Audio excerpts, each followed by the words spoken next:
নমস্কার, আমি সৃঞ্জয়। গান গপ্প ক্যাফে চ্যানেলে আপনাদের সবাইকে স্বাগত। আজ গান গপ্প ক্যাফে চ্যানেলে নতুন একটি এপিসোড নিয়ে আমরা হাজির হয়েছি, যার নাম গল্প হলেও সত্যি। আমরা এই লাইভ পডকাস্টের মাধ্যমে আপনাদের সাথে তুলে ধরব আমাদের কাছের আত্মীয়, আমাদের অডিও স্টেশনে যে সমস্ত বন্ধুরা আছে তাদের সঙ্গে ঘটে যাওয়া কিছু সত্যি ভৌতিক ঘটনা নিয়ে। যদি আপনাদের ভালো লেগে থাকে অবশ্যই চ্যানেলটা সাবস্ক্রাইব করুন, লাইক করুন, শেয়ার করুন এবং অন্যদেরকে শোনার জন্য সুবিধা করে দিন। গল্প হলেও সত্যি, গল্পগুলো গল্প হলেও আসলে কিন্তু সত্যি। তো বল, কেমন লাগছে আমাদের একদম লাইভ স্ট্রিমিং এসে? প্রথম কথা, এটা গল্প ক্যাফের ফার্স্ট লাইভ স্ট্রিম। একদম। আর আমরা এতদিন কাহিনী ঘটনা অবলম্বনে সব কিছু তৈরি করেছি, কিন্তু আজ প্রথমবার লাইভ স্ট্রিম, লাইভ পডকাস্ট যাই বলিস না কেন, আজ আমি আমার জীবনে ঘটে যাওয়া এমন একটা এক্সপিরিয়েন্স বলবো তোকে, যেটা শুনলে হয়তো অনেকের মানে গা কাটা দিয়ে উঠতে পারে। হ্যাঁ, তার জন্য তোকে আমি এখানে আনলাম। তুই আমাকে অনেকদিন ধরেই বলছিস যে হ্যাঁ একটা আমার কাছে ঘটে যাওয়া একটা আছে বা কিছু, তো তার জন্য তোকে আমি আনলাম। অনেকদিন ধরেই বলছিস সেরকমটা আনবো আনবো আনবো, তো যদিও আনা হয়নি, তো তার জন্য আর কি আমি এটাই বলতে আর একটা কথা, একটু আমাদের এই ঘরটা একটুখানি মানিয়ে গুছিয়ে নে। ঘরটা এটা আমার অনেক পুরনো ঘর, যদিও এটার সাথে আমার অনেক স্মৃতি, অনেক ছোটবেলার একটা স্মৃতি জড়িয়ে আছে। তো না, ঘর পুরনো হওয়ার মজা একটা হচ্ছে এই পুরনো ঘরেই যে ঘটনাটা আমি শোনাতে চলেছি সেটার ভালো মতো জন্য, তো ঘরটা নিয়ে প্রবলেম নেই। তো যাই হোক, আমি বেশি না ফালতু ইয়ে করে আমি পয়েন্টে আসছি। তো এইটা ঘটনাটা ঘটে হচ্ছে তোর, আমি তখন ক্লাস 4 অথবা 5, আমার ঠিক মনে নেই, 4এই পড়তাম যতটুকু। তো আমার মামার বাড়ি হচ্ছে মাঝের গ্রাম, রানাঘাটের ওই দিক দিয়ে যাওয়া যায়।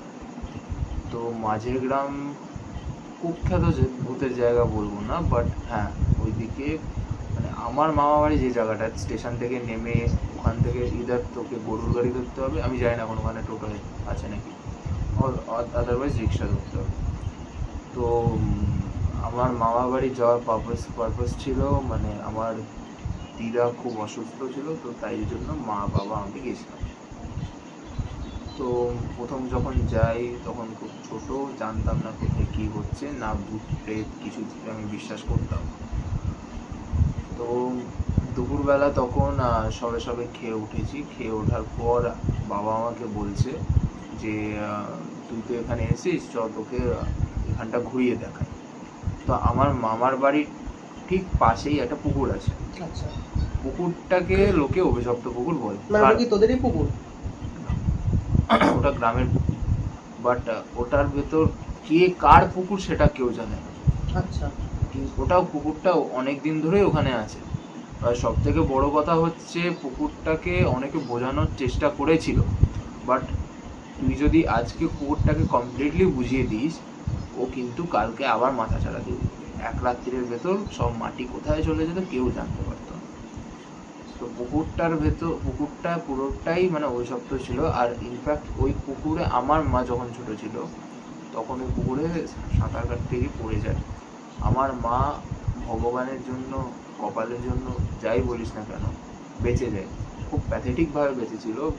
পেয়ারা গাছের দুটো ডাল এরকম গলায় আটকে ওই পুকুরের জলের ওপর মা আর কি গিয়েছিল। তো তারপর থেকে অনেকে অনেক ধরনের কথা বলে, অনেকে বলে পুকুরের ভেতর থেকে অনেক কেউ উঠে আসতে দেখেছে রাত্রিবেলা। আর হ্যাঁ, এটা আমাদের ওখানে আছে যে মাঝি গ্রামে তুই যদি যাস 9টার পর তোকে ঘর থেকে কেউ বেরোতে দেয় না। অনেকে বলে চোর ডাকাত, অনেকে বলে বুনো শিয়াল ফিয়াল বেরিয়ে পড়ে, বাট আদতে কিন্তু সেটা না। গ্রামের মোড়ল বলে যে 9টার পর এমন একজন বেরোয় যাকে পুরো গ্রামে, মানে পুরো গ্রামে না, পুরো গ্রাম দেখতে পেয়েছিল একবার। তাকে দেখা মানে বিভৎস দৃশ্য, তাকে দেখা। সে মানে সেটা কি পুকুর থেকে উঠে আসে না পুকুর থেকে উঠে আসে? তো এখন আমি জানি না, এটা অনেক ছোটবেলার ঘটনা, এখন কি আমি বলতে পারবো। বাট সত্যি কথা বলতে ওই পুকুরের সামনে বাবা মাকে নিয়ে যায়। এবার পুকুরটা যদি ডান হাতে হয়, বাঁ হাতে একটা বিশাল বাঁশবাগান আছে, বিশাল বাঁশবাগান। তো আমি ওই পুকুরে তখন মানে ঘুরে বেড়াচ্ছি বাবার হাত ধরে। হঠাৎ করে আমি মানুষের হাতে এই হাড়টার সমান একটা হাড় আমি খুঁজে পাই।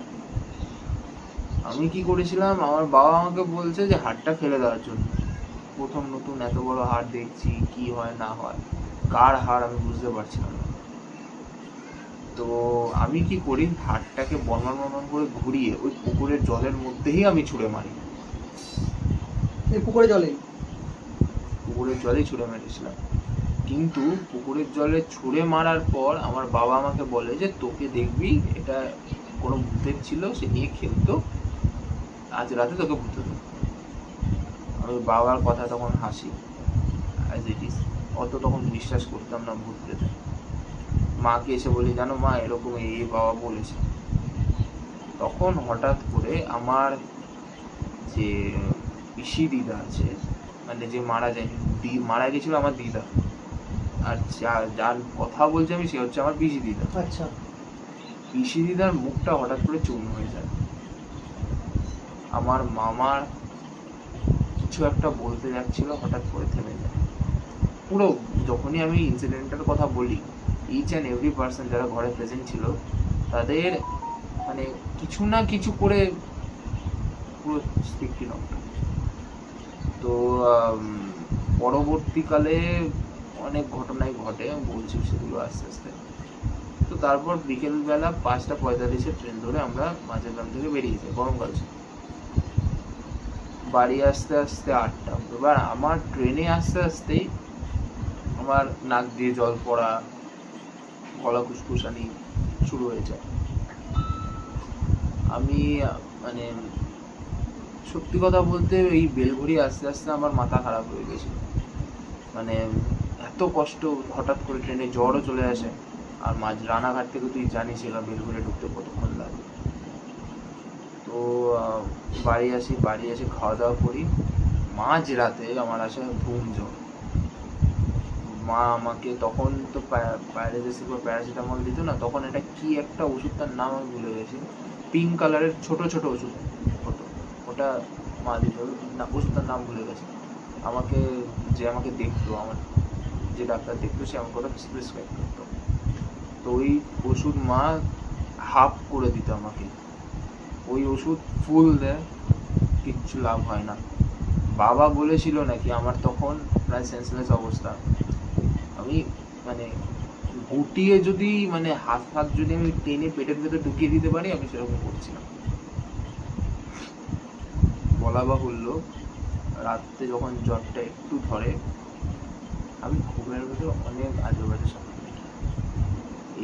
আমি এমন একটা জায়গায় চলে গেছি যেখানে আশপাশের লোকেরা আমার দিকে তাকাচ্ছে, একটা লোক উঠে এসে আমার দিকে দা নিয়ে তাড়া করলো। আমি স্বপ্নটা দেখছি। আমি ঝোপে এসে লুকালাম, লোকটার মাথাটা দেখলাম 360 ঘুরে গেল, ঘুরে গিয়ে জিপটা এরকম বেরিয়ে বেরিয়ে এসে লোকটা আমাকে পাগলের মতো খুঁজতে মা বলে চিল্লিয়ে উঠেছিল। পরবর্তীকালে বাবা প্রায় 9 থেকে 10 খানা আমাকে ডাক্তার দেয়। কোনো ডাক্তারের কাছে রেজলিউশন ছিল না যে কি হচ্ছে না হচ্ছে। সবাই একটা কথাই বলতো, যদি জ্বর না কমে হসপিটাল নিয়ে যাবে। জ্বর না কমে জ্বর ছিল, হ্যাঁ আমার 1 সপ্তাহ ধুম জ্বর ছিল, 3-4 জ্বর নামে না তো নামে। অতীব কষ্টে জ্বরটা নামলো যখন একদিনের জন্য, সেদিন অনেকে শুনেছে, আমাকে বলেছিল তুই অদ্ভুত ধরনের বিহেভিয়ার স্টার্ট করিস। কেরম বিহেভিয়ার আমি বলছি, হঠাৎ করে মানে দুলনি স্টার্ট হয় আমার। শুরুতে এরকম করে আস্তে আস্তে তুললে, আস্তে আস্তে মাথা ঝাঁকানো, আরো অনেক কিছু শুরু হয়। অনেক অনেক কিছু, অনেক যোগ্য যাটা করে ওই লোকটা। মনে হয়েছে নাকি আমি তেরে বাবাকে মারতে আছি ছোট অবস্থায়। ওরা বাবা বলেছিল নাকি আমার মুখ দিয়ে গেঁজা বেরিয়েছে, আমার চোখ এত লাল হয়ে গেছিল মনে হচ্ছে চোখ দিয়ে একটু রক্ত পড়বে। নাক দিয়ে রক্ত বেরিয়ে এসছে। বাট যখন আমার শরীরের রক্ত এই গোলটার ভেতর পড়ে, তখন যেন আমার গায়ে কেউ চাবুক মারলে যেরকম ইয়ে হয়, আমি সেটা পরবর্তীকালে বুঝতে পেরেছি। সেরকম জ্বালা হয়েছিল, আমার পিঠে রোখের আঁচড় ছিল, অনেক কিছু ছিল। তো যজ্ঞ স্টার্ট হয়। যজ্ঞ শেষে ভদ্রলোক বেরিয়ে আসে, যে আমার সাথে ছিল আর কি। মানে যে তোকে প্রজেক্ট করেছিল, তার নাম ছিল শ্যামল মণ্ডল আর কি, ভুল না ভুলেও নাম বলতে পারবো। সে নাকি গ্রামের মানে খুব ওই হয় না, মানে হেদা টাইপের ছিল। আর সে নাকি সেদিনকে ওইখানে শুয়েছিল, আমি না জানতে পেরে তার হাতটাকে তুলে আমি ফেলে দিই। বাট সে কিন্তু আমাকে সেদিন পুরোপুরি ছাড়েনি।